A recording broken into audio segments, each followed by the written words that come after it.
نحمده ونصلي على رسوله الكريم اما بعد فاعوذ بالله من الشيطان الرجيم بسم الله الرحمن الرحيم وقال ربكم ادعوني استجب لكم ان الذين يستكبرون عن عبادتي سيدخلون جهنم داخرين صدق الله العظيم وبلغنا رسوله النبي الكريم ونحن على ذلك لمن الشاهدين والشاكرين والحمد لله رب العالمين اللهم صل على سيدنا محمد وعلى آل سيدنا محمد وبارك وسلم۔ اللہ رب العزت نے انسان کی اس دنیا کی زندگی کو اس انداز کے ساتھ بنایا ہے کہ یہاں پر کبھی بھی حالات ایک جیسے نہیں رہتے ہیں۔ انسان کی زندگی کے حالات عدلتے بدلتے رہتے ہیں۔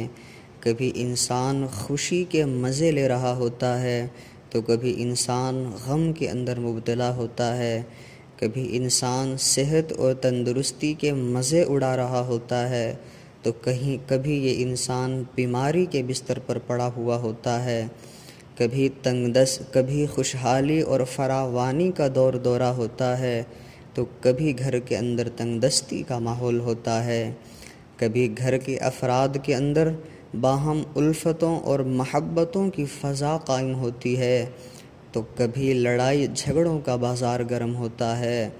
تو یہ حالات عدلتے بدلتے رہتے ہیں۔ تو جب حالات ناخوشگوار پیدا ہو جائیں تو ان ناخوشگوار حالات میں انسان کو کیا کرنا چاہیے، شریعت مطہرہ کا اس وقت ہم سے کیا مطالبہ ہوتا ہے؟ تو یاد رکھیے کہ شریعت مطہرہ کا اس وقت ہم سے مطالبہ ہوتا ہے کہ ہم اس وقت دو کام کریں۔ ناخوشگوار حالات کو خوشگوار حالات میں بدلنے کے لیے دو کام کرنے ہوتے ہیں۔ پہلا کام تو اسباب کے دائرے میں رہتے ہوئے اپنے حالات کو تبدیل کرنے کی بندے کو کوشش کرنی چاہیے۔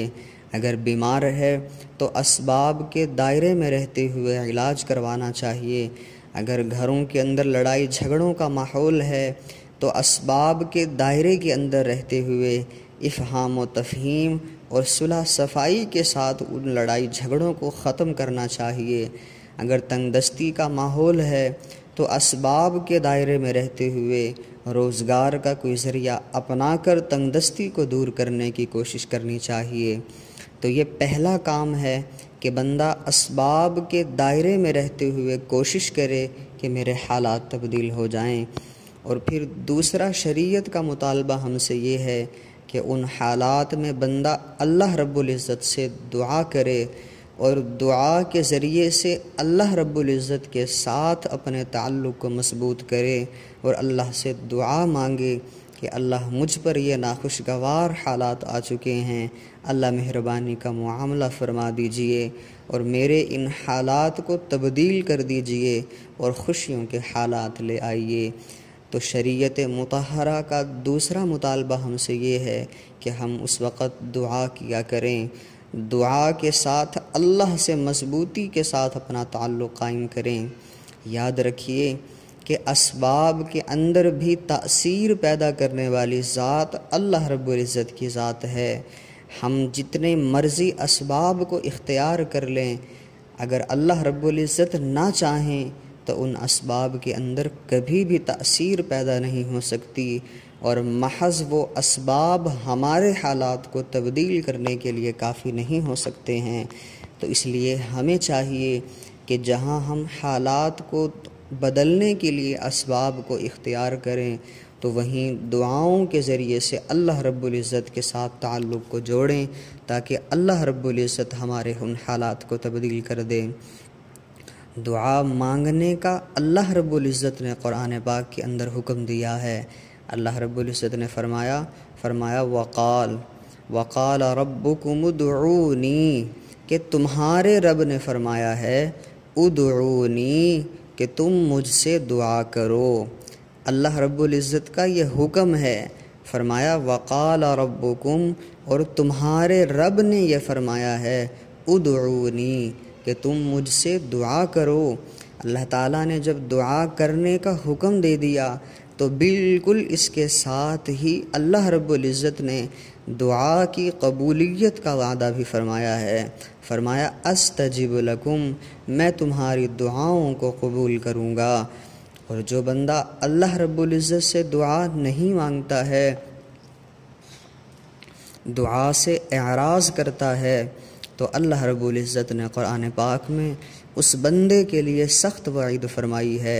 چنانچہ اسی آیت میں ساتھ ہی اللہ رب العزت نے فرمایا ان الذین یستکبرون عن عبادتی، بے شک وہ لوگ کہ جو دعا مانگنے سے اعراض کرتے ہیں، تکبر کرتے ہیں، اللہ فرماتا ہے سیدخلون جہنم داخرین، تو میں ایسے لوگوں کو ذلیل کر کے جہنم کے اندر داخل کروں گا۔ تو اس لیے دعاؤں کا اہتمام کرنا چاہیے، دعا ہم مانگا کریں، زیادہ سے زیادہ دعا مانگ کر اللہ سے اپنے تعلق کو مضبوط کریں۔ یاد رکھیں کہ دعا مانگنا یہ ایک مستقل عبادت ہے، جس طرح نماز پڑھنا ایک عبادت ہے، قرآن پڑھنا، ذکر و اذکار کرنا، یہ جہاں مستقل عبادتیں ہیں، تو بالکل اسی طرح دعا مانگنا یہ ایک مستقل عبادت ہے۔ جہاں بندہ 20 منٹ 15 منٹ نماز پڑھنے میں لگاتا ہے، اس کے بعد اگر بندہ 5 منٹ اللہ سے دعا مانگ لے تو یہ 5 منٹ دعا مانگنا مستقل عبادت لکھا جاتا ہے۔ اور یہ دعا مانگنا یہ تو ایسی بہترین عبادت ہے کہ بندہ خالص اپنی دنیا کی کوئی ضرورت اللہ سے مانگ رہا ہوتا ہے، اللہ رب العزت دنیا کی اس ضرورت کو بھی پورا فرما دیتے ہیں اور بندے کے لیے عبادت کا ثواب بھی لکھا جاتا ہے۔ سبحان اللہ، یہ کتنی بڑی بات ہے کہ بندہ دعا مانگتا ہے، اپنی دنیا کی ضرورت کے لیے مانگتا ہے، اللہ تعالیٰ وہ ضرورت بھی پورا کر دیتے ہیں اور بندے کے لیے اجر اور ثواب بھی لکھ دیتے ہیں۔ اور جو بندہ اللہ رب العزت سے دعا مانگتا ہے، ہر وقت اللہ سے مانگتا ہے، ہر چیز اللہ سے مانگتا ہے، اللہ رب العزت کو اس بندے پر اتنا پیار آتا ہے کہ اللہ رب العزت اس بندے کو اپنا ولی اور دوست بنا لیتا ہے۔ سبحان اللہ، دنیا والوں سے مانگنے اور اللہ سے مانگنے میں کتنا بڑا فرق ہے۔ اگر ہم دنیا والوں سے مانگیں تو دنیا والوں کی حالت یہ ہوتی ہے، ایک دفعہ مانگے تو دے دیتے ہیں، 2 دفعہ مانگے تو ذرا منہ بنا کر دیتے ہیں، تیسری دفعہ مانگیں تو انکار ہی کر دیتے ہیں کہ بھئی اس بندے کا تو کام ہی مانگنا ہوتا ہے۔ لیکن قربان جائیں اللہ رب العزت کی ذات پر کہ اللہ تعالیٰ تو یہ چاہتا ہے کہ میرا بندہ مانگے، مجھ سے مانگے اور مانگتا ہی رہے، کہ جب بندہ ہر وقت ہر چیز اللہ سے مانگنے والا بن جاتا ہے تو اللہ رب العزت تو اس بندے کو اپنا دوست بنا لیتے ہیں کہ یہ میرا کتنا اچھا بندہ ہے کہ یہ ہر چیز مجھ سے ہی مانگتا ہے اور میرے علاوہ کسی اور در پہ نہیں جاتا ہے۔ تو اس لیے ہمیں بھی چاہیے کہ ہم دعاؤں کے ساتھ اللہ رب العزت کے ساتھ اپنے تعلق کو مضبوط کر لیں، پھر دیکھ لیں کہ کیسے اللہ رب العزت ہماری ضروریات کو پورا کرتے ہیں اور کیسے ہمارے حالات کو اللہ رب العزت بدل دیتے ہیں۔ لیکن آج ہمارا حال کیا ہے کہ اگر ہمیں کوئی ضرورت ہوتی ہے تو اللہ سے ہم مانگتے ہیں، 1 دفعہ مانگتے ہیں، 2 دفعہ مانگتے ہیں، نہیں ملتا تو مانگنا ہی چھوڑ دیتے ہیں۔ یہ ایک اچھا طریقہ نہیں ہے، بلکہ اللہ رب العزت سے مانگتے ہی رہا کریں۔ بعض اوقات کئی لوگوں کو سنا ہے، وہ ایسا سمجھتے ہیں کہ اللہ رب العزت تو ہماری دعاؤں کو قبول نہیں کرتا ہے۔ اللہ رب العزت سب کی دعاؤں کو قبول کرتا ہے، لیکن بندہ اللہ سے مانگنے والا بھی تو بنے۔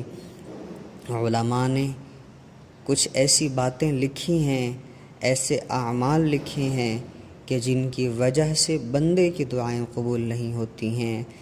اگر ہماری دعائیں قبول نہیں ہو رہی ہیں تو ہم اپنے گریبان میں جھانک کر تو دیکھیں کہ کہیں ان عملوں میں سے کوئی عمل تو میرے اندر نہیں پایا جا رہا۔